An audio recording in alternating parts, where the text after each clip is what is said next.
6. Henry the Green Engine.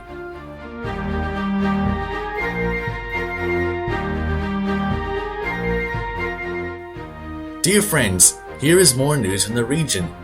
All the engines now have numbers as well as names. You will see them in the pictures. They are as follows: Thomas 1, Edward 2, Henry 3, Gordon 4, James 5, and Percy 6. Then I expect you are sorry for Henry, who was often ill and unable to work. He gave Sir Topham Hatt, who is of course our fat controller, a lot of worry. Now Henry has a new shape and is ready for anything. These stories tell you all about it. The author.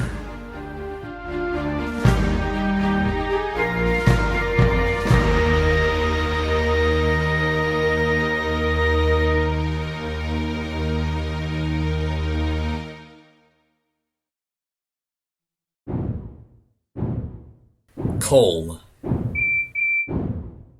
I suffer dreadfully and no one cares.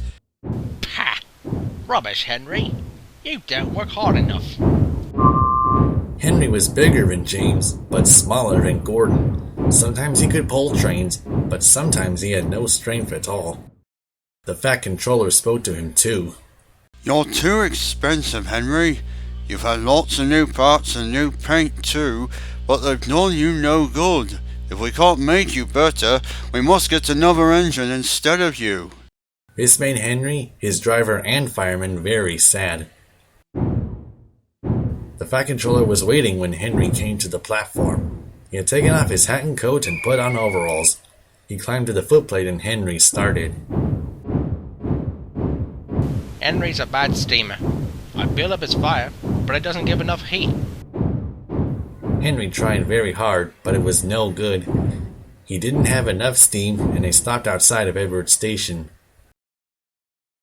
Oh dear, I shall have to go away. Oh dear, oh dear.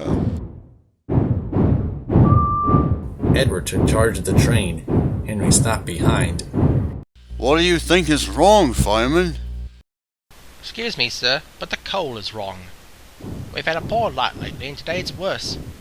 The other engines can manage. They have big fireboxes. Henry's is small and can't make the heat. With Welsh coal, it'd be a different engine.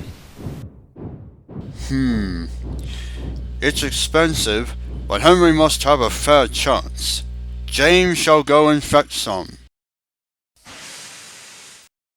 When the Welsh coal came, Henry's driver and fireman were excited. Now we'll show them, Henry, old fellow! They carefully oiled all his joints and polished his brass till it shone like gold. His fire had already been lit, so the fireman made it carefully. He put large lumps of coal like a wall round the outside, and then covered the glowing middle part with smaller lumps. You're spoiling my fire! Wait and see. We'll have a roaring fire just when we want it. The fireman was right. When Henry reached the platform, the water was boiling nicely, and he had to let off steam to show how happy he was. He made such a noise that the fat controller came out to see him. How are you, Henry? I feel fine! Have you a good fire, driver? Never better, sir, and plenty of steam. No record breaking. Don't push him too hard. Henry won't need pushing, sir. I'll have to hold him back. Henry had a lovely day. He had never felt so well in his life. He wanted to go fast, but his driver wouldn't let him. Steady, old fellow. There's plenty of time. They arrived early at the junction. Where have you been, lazy bones? I can't wait for Darwin tank engines like you. Goodbye! Wow! Have you ever seen anything like it? Both Fanny and Clarabelle agreed that they never had.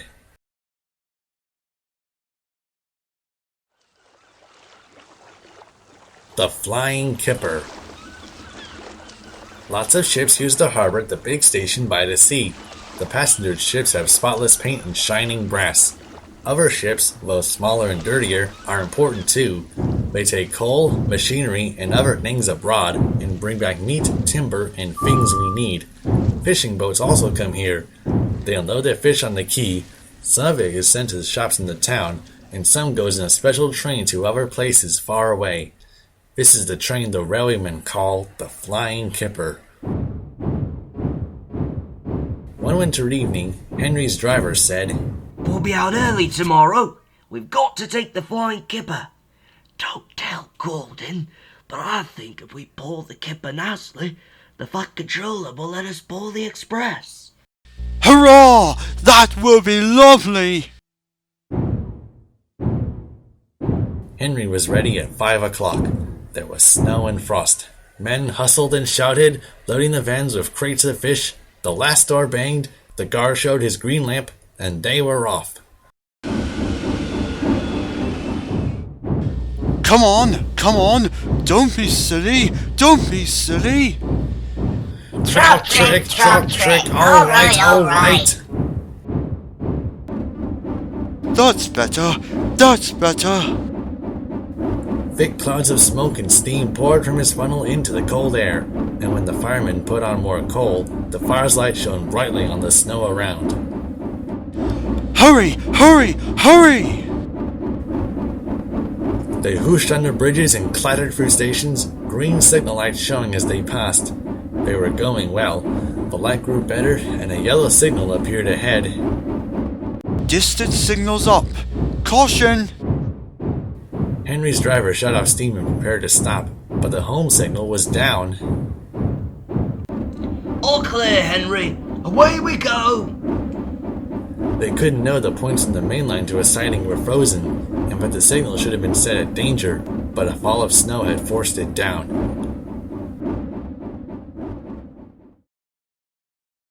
A goods train was waiting in the siding to let the Flying Kipper pass. The driver and fireman were drinking cocoa in the brake van. "Hey, look, the Kipper's due. We gotta go." Who cares? This is good cocoa. Come on, Fireman, back to our engine. Oi! I haven't even finished my cocoa yet. With a sudden crash, the brake van broke, and the three men shot in the air like jacks in the box, landing in the snow outside. Henry's driver and fireman jumped clear before the crash. The fireman fell headfirst into a heap of snow. He kicked so hard that the driver couldn't pull him out. Henry sprawled on his side, looking very surprised. The goods train fireman waved his empty mug. You great clumsy engine! This is the best cup of cocoa I've ever had, and you bumped into me and spilled it all over! Never mind your cocoa, Fireman. Run and telephone the breakdown gang. The gang soon cleared the line, but they had hard work lifting Henry to the rails. The Fat Controller came to see him. The signal was down, sir. Cheer up, Henry. It wasn't your fault. Ice and snow caused the accident. I'm sending you to Crewe, a fine place for sick engines. They'll give you a new shape and a larger firebox. You'll feel a different engine and won't need special coal anymore. Won't that be nice?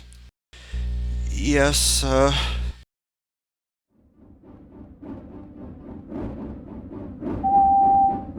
Henry liked being a Crewe, but was glad to come home. A crowd of people waited to see him arrive in his new shape. He looked so splendid and strong that they gave him free cheers. Thank you very much. I'm sorry to say that a lot of little boys are often late for school because they wait to see Henry go by. They often see him pulling the express. He does it so well that Gordon is jealous. But that's another story.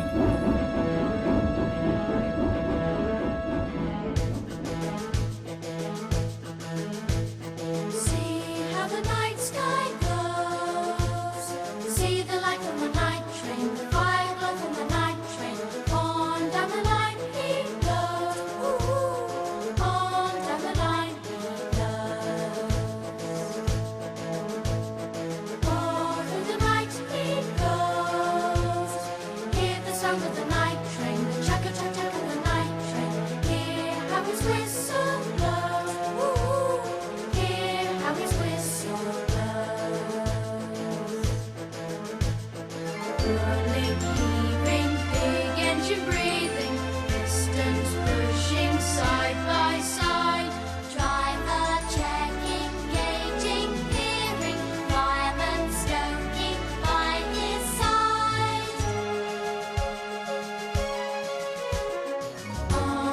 the line they go.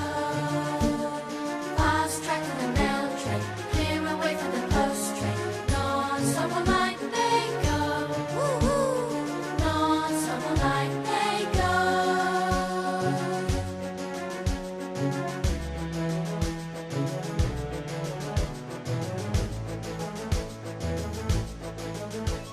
See how the night sky glows. Clear ahead for the night train. Green light for the night train. On down the track he blows. Woo-hoo. On down the track he blows. On down the line he blows. On down the line he blows.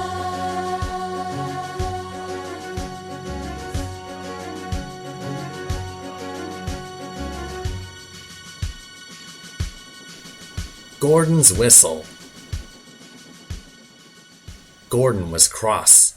Why should Henry have a new shape? A shape good enough for me is good enough for him. He goes gallivanting off to Crewe, leaving us to do his work. It's disgraceful. And there's another thing. Henry whistles too much. No respectable engine ever whistles loudly at stations. It isn't wrong, but we just don't do it. Poor Henry didn't feel happy anymore. Never mind. I'm glad you're home again. I like your whistling. Goodbye, Henry. We are glad to have you with us again, but be sure and remember what I said about whistling. Later on, Henry took a slow train and presently stopped at Edward's station. Hello, Henry. You look splendid. I was pleased to hear your happy whistle yesterday. Thank you, Edward. Shh! Can you hear something? Edward listened. Far away, but getting louder and louder, was the sound of an engine's whistle. It sounds like Gordon, and it ought to be Gordon, but Gordon never whistles like that. It was Gordon. He came rushing down the hill at a tremendous rate. He didn't look at Henry, and he didn't look at Edward. He was purple in the boiler and whistling fit to burst. He screamed for the station and disappeared. Well, It isn't wrong, but we just don't do it. Meanwhile, Gordon screeched along the main line. People came out of their houses, air raid sirens started, 5 fire brigades got ready to go out, horses upset their carts, and old ladies dropped their parcels. At the big station, the noise was awful. Porters and passengers held their ears. The fat controller held his ears too. He gave a lot of orders, but no one could hear them, and Gordon went on whistling. At last he clambered into Gordon's cab. Take him away and stop that noise! Still whistling, Gordon puffed sadly away. He whistled as he crossed the points, he whistled on the siding, and he was still whistling as the last deafened passenger left the station. Then 2 fitters climbed up and knocked his whistle valve into place. And there was silence. Gordon slunk into the shed. He was glad it was empty. The others came in later. It isn't wrong, but we just don't do it. No one mentioned whistles.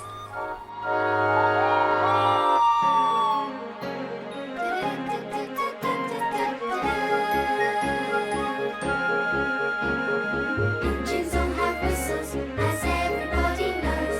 And as they leave the station, you'll hear the whistle blow. Speeding down the hillside, the whistles blow with pride. Driver checks the signal and whistles one more time.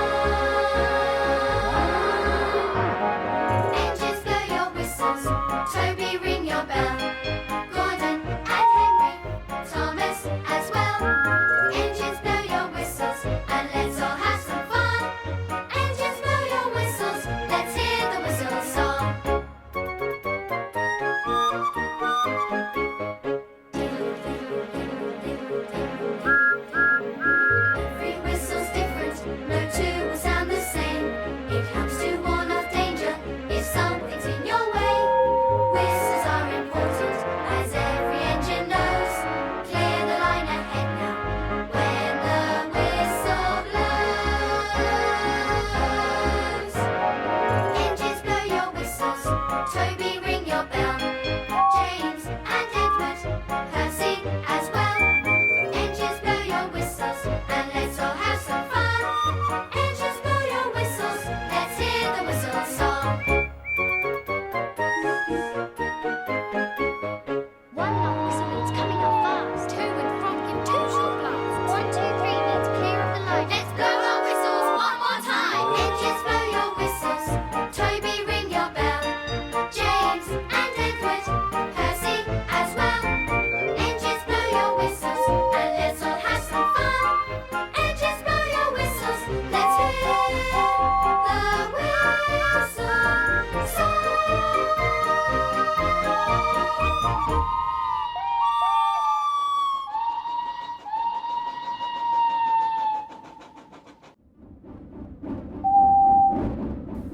Henry sneezed. One lovely Saturday morning, Henry was puffing along. The sun shone, the fields were green, and the birds sang. Henry had plenty of steam in his boiler, and he was feeling happy. I feel so well! I feel so well! Trickety Jock, Trickety Jock. Henry saw some boys on a bridge. Hello! Oh! Oh! Oh! The boys didn't wave and take his number. They dropped stones on him instead. They were silly, stupid boys who thought it'd be fun to drop stones down his funnel. Some of the stones hit Henry's boiler and spoiled his paint. One even hit the fireman on the head as he was shoveling coal, and others broke the carriage windows. It's a shame! It's a shame! They've broken our glass! They've broken our glass! The driver opened the first aid box, bandaged the fireman's head, and planned what he was going to do. They stopped the train and the guard asked if any passengers were hurt. No one was hurt, but everyone was cross. They saw the fireman's bumped head, told him what to do for it, and then looked at Henry's paint. You call the police! No! Leave it to Henry and me. We'll teach those lads a lesson. Well, what will you do, man? Can you keep a secret? Yes, anything. Well then, Henry is going to sneeze at them. What? Are you serious? Bonkers! Henry draws air in through his fire and puffs it out with smoke and steam. When he puffs hard, the air blows ashes from his fire into a smoke box, and these ashes sometimes prevent him from puffing properly. When your nose is blocked, you sometimes sneeze. If Henry's smoke box is blocked, I can make air and steam blow the ashes out through his funnel. We'll do it at the bridge and startle those boys. Henry puffed onto the terminus where he had a rest. Then he took the train back. Lots of people were waiting at the station just before the bridge. They wanted to see what would happen. Henry has plenty of ashes. Please keep all windows shut until we have passed the bridge. Henry is excited as we are, aren't you, old fellow? Henry didn't answer. He was feeling stuffed up, but he winked at his driver anyway. The guard's flag waved, his whistle blew, and they were off. Soon in the distance, they saw the bridge. There were the boys, and they all had stones. Are you ready, Henry? Sneeze hard when I tell you. Now! Smoke and steam and ashes spouted from his funnel. They went all over the bridge and all over the boys, who ran away as black as soot. Well done, Henry. They won't drop stones on engines again. Your coat is all black, but we'll rub you down, paint your scratches, and you'll be as good as new tomorrow.